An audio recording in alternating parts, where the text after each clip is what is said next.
আসসালামু আলাইকুম রহমতুল্লাহি ওয়া বারাকাতুহু। ছাত্র আন্দোলনে যেভাবে মানুষ ঝাঁপিয়ে পড়ছে, আমাদের ছাত্র সহ বাংলাদেশের আপামর জনগণ, সেভাবে বাংলাদেশ পুলিশের অনেক সদস্য আছে যারা নির্বিকার হয়ে তাকিয়েছিল, কোনো ছাত্রকে গুলি করে নাই। এমন ধরনের পুলিশ সদস্য যদি বাংলাদেশ পুলিশে না থাকতো, তাহলে ছাত্র আন্দোলন ব্যাহত হওয়াটা শুধু সময়ের ব্যাপার ছিল। বাংলাদেশ সেনাবাহিনী ছাত্রলীগের ঔদ্ধত্য আচরণ এবং বন্দুক, রাইফেল এইসব দিয়ে গুলি করা দেখে ছাত্রদের সাথে একাত্মতা ঘোষণা করে বাংলাদেশের স্বাধীনতায় বিশেষ অবদান রাখছে, আবারও 2024-এ। আমি তাদেরকে স্যালুট জানাই, সম্মান জানাই। কিন্তু দুঃখজনক বিষয়, বাংলাদেশ সেনাবাহিনীতে কিছু স্বেচ্ছাচারী সেনাবাহিনীর অফিসার রয়েছেন, যেই সকল অফিসারগণ মানুষকে মানুষ মনে করেন না। আপনারা রাষ্ট্রের সর্বোচ্চ বাহিনীর সদস্য, আপনাদেরকে আমরা রেসপেক্ট করি। আপনাদের উপর আমাদের আস্থা, দেশ, জনগণ তথা রাষ্ট্রের যত রকমের বড় ধরনের হুমকি আছে সেগুলোতে আপনারা কাজ করবেন, অবদান রাখবেন। কিন্তু রাঙ্গামাটি জুরাইছড়ি থানার নিরস্ত্র সৈনিকদের উপরে যেরকম ধরনের অমানসিক নির্যাতন চালানো হয়েছে, যেভাবে পুলিশ সদস্যদেরকে মারা হয়েছে, কাটা হয়েছে, এগুলো আপনাদের কাছে আশা করা যায় না। আপনারা রাষ্ট্রের সর্বোচ্চ সশস্ত্র বাহিনীর সদস্য, চাকরি শেষ হলে তো সবাই সাধারণ, তাই না? তো ক্ষমতা থাকলে আর ক্ষমতার আপনি আর্ম ফোর্সেসের সদস্য হয়ে আপনি আরেকটা বাহিনীর গায়ে হাত তোলেন, এটা কতটা লজ্জাজনক, ঘৃণাজনক, এটা আমরা উপলব্ধি করতে পারি।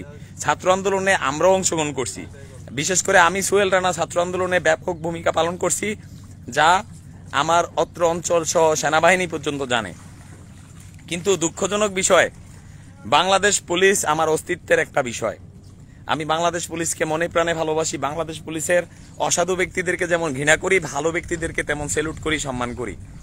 বাংলাদেশ পুলিশের কিছু এসপি, ডিআইজি, আইজি আছে যারা স্বেচ্ছাচারী হাসিনার গোলামি করছে, এমপি, মন্ত্রী, লীগের নেতা তাদের যেরকম গোলামি করছে, এরকম ধরনের বাংলাদেশ সেনাবাহিনীতে লুকিয়ে থাকা, ঘাপটি মেরে থাকা কিছু সেনা সদস্য আছে যারা অন্য বাহিনীর সদস্যদেরকে সম্মান দেয় না। আমি সিভিলে আছি, আমি কোথাও ঘুরতে বেরিয়েছি বা যে কোনো কিছু, আপনি কর্নেল হন, ব্রিগেডিয়ার জেনারেল হন আর সেনাপ্রধান হন, হ্যাঁ, আমি যেহেতু আপনার সামনে পরিচয় দিই নেই যে আমি পুলিশ সদস্য বা আমি আপনার সাথে পরিচিত হইতে যাই নাই, আপনাকে স্যালুট দিতে আমি বাধ্য না। আমি কাকে সালাম দিব, কাকে দিব না, এটা this is my own matter. কিন্তু আপনাকে স্যালুট দিল না, সালাম দিল না, সেই জন্য আপনি ধরে নিয়ে পুরা থানার পুলিশ সদস্যদেরকে মারলেন। আপনারা কি শিক্ষা দিলেন? পুলিশ সদস্য সেনাবাহিনীর পাশাপাশি একটা বাহিনী, তাকে আপনারা নিয়ে মারলেন, মারধর করে জনসম্মুখে এই সকল ভিডিও চলে আসছে আজকে। হ্যাঁ, তো মানুষ আপনাদেরকে কিভাবে নিবে? তাহলে আপনারা একটা কাজ করেন, গণতান্ত্রিক রাষ্ট্রের দরকার নাই, স্বৈরতান্ত্রিক রাষ্ট্র অথবা যেটাকে বলা হয় ওই সেনা আইন দিয়ে মার্শাল্লা জারি করে দেশটাকে আপনাদের হাতে নিয়ে নেন। আমাদেরকে গোলাম হিসাবে খাটান, আমরা মাটি কাটবো, কামলা দিব সারা জীবন আপনাদের পিছনে পিছনে, এটাই করেন। এটাকে আর গণতান্ত্রিক রাষ্ট্র বলার দরকার নাই। এই যে পাহাড়ি জনগোষ্ঠীর কিছু সদস্য দেখলাম, তাদেরকে নির্মম ভাবে প্রহার করা হয়েছে, তাদের গায়ের ভিতর রক্তাক্ত জখম করা হয়েছে। একজন সাব ইন্সপেক্টর পুলিশ ডিপার্টমেন্টের মেরুদণ্ড বলা হয়, পুলিশ ডিপার্টমেন্টের ভিত্তি বলা হয় পুলিশের কনস্টেবলদেরকে, আর আইজিপি কে বলা হয় বাংলাদেশ পুলিশের ছাদ। ঠিক আছে, বাংলাদেশ পুলিশের খুঁটি হিসাবে অথবা মেরুদণ্ড হিসাবে সাব ইন্সপেক্টরদেরকে গণ্য করা হয়। তারা সকল মামলা মোকদ্দমা সবকিছুর ফাইল ফুটেজ সবকিছু করে থাকে। আপনি সেনাবাহিনীর কর্নেল, ব্রিগেডিয়ার যাই হন না কেন, আপনাকে এই অপসংস্কৃতি, অপক্ষমতা কে দিল, কারা দিল? জুরাইছড়িতে যেই সাব ইন্সপেক্টরকে আপনারা বেদরক মারছেন, তার বুকের ভিতর পাড়াইছেন, সে এখন রক্তভূমি করতেছে। সে যদি মারা যায় তাহলে তো আপনাদের বিচার হবে না। কুমিল্লাতে তনুকে ধর্ষণ করে মারা হয়েছিল রেস্ট্রিক্টেড এরিয়ার ভিতরে, জনগণ আপনাদের বিরুদ্ধে কথা বলতে পারবে না। আপনারা হইলেন সংবিধানের উপরে, সংবিধানের উপর পা রেখে আপনারা কথা বলতে পারেন। আপনাদেরকে আমরা সম্মান করি। ছাত্র আন্দোলনে যেই ভূমিকা পালন করছেন, সালাম জানাইছি, স্যালুট করছি, এবং ছাত্রলীগের দিকে গুলি করার জন্য আপনাদেরকে আহ্বান করছি, আপনারা করছেন। কিন্তু আপনাদের 2 লক্ষ সেনাবাহিনীর ভিতরে 3 লক্ষ মনে হয় 5 লক্ষ সেনাবাহিনী, 5 লক্ষ সেনাবাহিনীর ভিতরে 5-10টা ইতর প্রকৃতির সেনা অফিসার রয়েছে। আমি তাদের বিরুদ্ধে তীব্র নিন্দা এবং প্রতিবাদ জানাচ্ছি। আমি বাংলাদেশ পুলিশে চাকরি করতাম, বাংলাদেশ পুলিশকে আমি ভালোবাসি। বাংলাদেশ পুলিশের অন্যায় দেখলে আমি যেরকম তীব্র বিরোধিতা জানাই, আপনারা অন্যায় করলে আপনাদের বিরুদ্ধে তীব্র নিন্দা জানাবো, এটাই নিয়ম। দেশটা এখন একটা সংকটময় সময়ের ভিতর আছে। জুরাইছড়ির ওই পুলিশ সদস্যরা কি এমন অপরাধ করছিল, হ্যাঁ, ওই যে মেজর ডালিমের মতো শেখ মুজিবের ছেলে যেমন মেজর ডালিমের বউকে নিয়ে ধর্ষণ করছে, সে তো এরকম ধরনের কোনো অপরাধ করে নাই আপনাদের সাথে। আপনি একজন কর্নেল অথবা ব্রিগেডিয়ার, তাতে কি হয়েছে? আপনার পোস্ট পদবি র্যাঙ্ক, আপনি মারা গেলে এগুলো কিচ্ছু কাজে আসবে না। কিন্তু আপনি যে অপকর্মটা করছেন, এমনিতেই জনরসানলে অনেক পুলিশ সদস্য মারা গেছে বাংলাদেশের, যারা কোনো অপরাধ করে নাই তারাও মারা গেছে, যারা অপরাধ করছে তারাও মারা গেছে, আবার অনেক অপরাধী এখনো বেঁচে আছে, এখনো বহাল তবিয়তে আছে।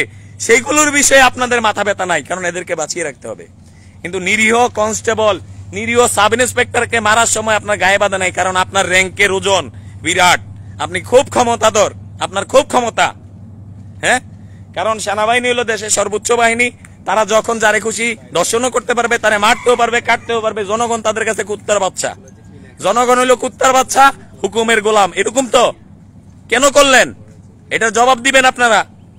আপনাদের যে রুলস এন্ড রেগুলেশন আছে, আপনাদের সেনাবাহিনীর যে আইন আছে, সেই আইনে বলা আছে কিনা আপনি অন্য বাহিনীর পুলিশ সদস্য অপরাধ না করলেও তারে মারতে পারবেন? এরকম ধরনের রুল থাকলে আমাকে জানাবেন, আমার জানার ইচ্ছা আছে। কারণ শিকার কোনো শেষ নাই, মাইর খাওয়ার কোনো বয়স নাই, তাই না? এটা মাথায় রাখতে হবে। আজকের দিনটা যদি বাংলাদেশে যখন সশস্ত্র যুদ্ধের ঘোষণা হয়েছিল 1971 সালের রাজারবাগ থেকে সর্বপ্রথম বুকের তাজা রক্ত বাংলাদেশ পুলিশ দিছে, সেনাবাহিনী দেয় নাই। এগুলো মাথায় রাখবেন। সবাইকে এক দাড়ি পাল্লায় মাপবেন না, তারাও কারোর সন্তান। এই জিনিসটা মাথায় রেখে জনগণের সামনে কাউকে হেউ প্রতিপন্ন করার দরকার নাই। আপনাদের যে রেসপেক্টের জায়গাটা, সেই জায়গাটা ধরে রাখেন।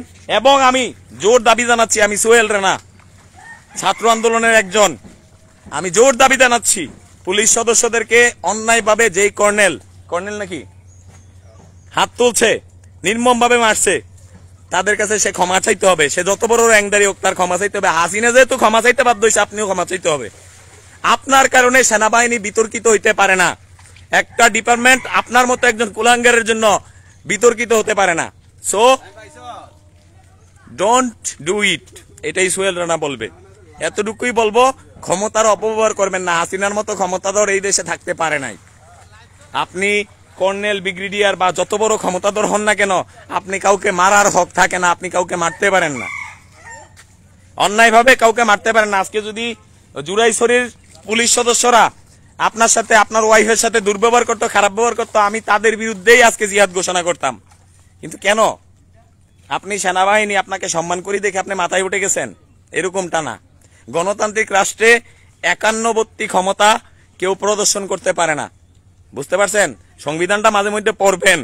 সংবিধানে কি লেখা আছে, আপনি এক বাহিনীর ফোর্সে আরেক বাহিনীর ফোর্সদেরকে জনসম্মুখে মারতে পারেন কিনা, এই জিনিসগুলো দেখবেন। এতটুকুই বললাম। বাংলাদেশ পুলিশ আছে, থাকবে। বাংলাদেশ পুলিশের অসাধু কর্মকর্তারা বিতাড়িত হবে ডিপার্টমেন্ট থেকে। কিন্তু আমি কখনো চাই না কোনো বাহিনী অন্য বাহিনীকে মেরে জনসম্মুখে তাদের ইমেজ নষ্ট করে, এটা আমি কখনোই চাই না। আমি জানি বাংলাদেশ পুলিশের আইজি থেকে শুরু করে যতগুলো জেলার সুপারিনটেন্ডেন্ট আছে, যে বাজার আছে, তারা কখনো এটার প্রতিবাদ করবে না। হ্যাঁ, কখনোই তারা করবে না। আমি এটা তীব্র নিন্দা জানাচ্ছি এবং সেই ভিডিও ফেসবুকে ভাইরাল করতেছি, আপলোড করতেছি। আপনারা কতটা নির্মম ভাবে তাকে মেরেছেন, এই বিষয়টা জনগণের দেখার দরকার আছে। সবাই ভালো থাকবেন, সুস্থ থাকবেন, এই প্রত্যাশা। এবং উক্ত কর্মকর্তা যিনি পুলিশের গায়ে নির্মম ভাবে অত্যাচার করছেন, তার স্ত্রীর সামনে নায়ক সাজছেন, তাকে যেন, তার বিরুদ্ধে যেন সেনাবাহিনীর আইনে মার্শাল কোর্টে তার বিচার হয়, এটাই দাবি থাকলো। এটা সময়ের দাবি। সবাই ভালো থাকবেন, সুস্থ থাকবেন। আসসালামু আলাইকুম।